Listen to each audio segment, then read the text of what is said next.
City Newsbreak. Hinikayat ni Mayor Darwin Estraniero ang mga barangay Anti-Drug Abuse Council o BADAC sa 43 barangay ng lungsod na paigtingin ang laban kontra droga tungo sa adhikaing gawing drug-free ang tabuk.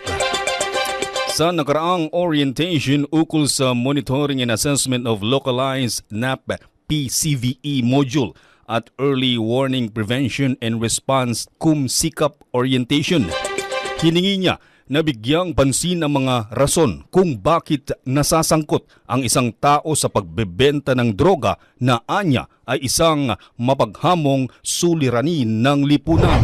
Maminsan kami hindi cause na ket kaputi kinarigat tibyak ket isubat na ito yung problema tayo na hantay ba't nga nabak ng nasyon. So nga talagang anda na ito. Dino nga dito yung drug industry, because industry na akbalin mo nga negosyo is a very lucrative business. When I say lucrative, dakkel iti kita.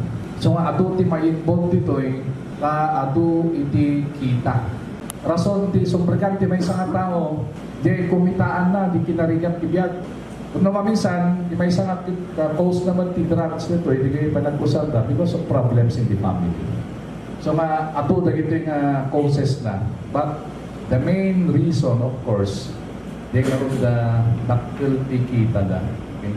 So kakata kayo nga barangay captains tayo, makiko-coordinate tayo na daamo tayo di barangays, na kayo nun, makitamo ti constituents nyo.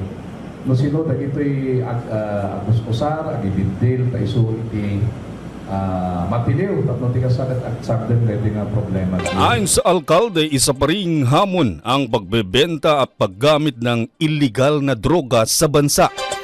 Dahil dito, malaki anya ang papel ng mga barangay officials sa laban kontra sa nasabing problema. Kaya kinakailangan ang kooperasyon at suporta ng mga namamahala sa mga barangay LGU, pati na ang publiko. Even during the time of President Duterte, he was not able to eradicate, but at least he was able to lessen drug trade in the Philippines. But still, in his 6 terms as the president, he was not able to totally eradicate this drug problem. But with your cooperation, I hope we can minimize kumasit na ito yung problema tayo and mabig-big kumamit iti syudad titabok as drug-free city. Because we have only, I think, 2 barangays left, or 3 barangays, or I think 1 barangay sa langit, tinabaki. Let us sustain ko nga masustain natin ko mga di may isa o duwa nga barangay sa langit iti dati problema natin panggap di drugs. Sa nasabing orientation, kanyang hinikayat ang mga nakilahok na opisyales na pagbutihin at pag-aralan ang mga hakbangin upang makatulong na mabawasan ang nasabing problema simula sa mga barangay. Nata kayo nga barangay officials tayo nga tumulong panggap tigas tayo at sigurado nga malesen tayo. And I think that is the main reason why we are all gathered today, tapno maamwan tayo iti nunyati kasano nga makatulong iti barangays tayo para iti problema iti national government. Because this problem is not only in your respective barangays. Amin nga barangays tayo, iti syudad tayo, amin in the whole Philippines, we have this problem. That is why this is a national concern. It is not only yours. Tumulong tayo, yan tuti may baga dito yung aramidan tayo.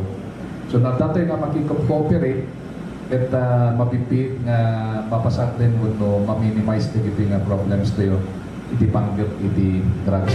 Sa pangunguna ng Department of Interior and Local Governments, napag-aralan sa nasabing orientation ang mga topiko ukol sa National Action Plans to Prevent and Counter Violent Extremism Program, legal basis on barangay information gathering and reporting for BADAC watch lists, basic on intelligence reporting, at roles of barangays in the implementation of Barangay Drug Clearing Program.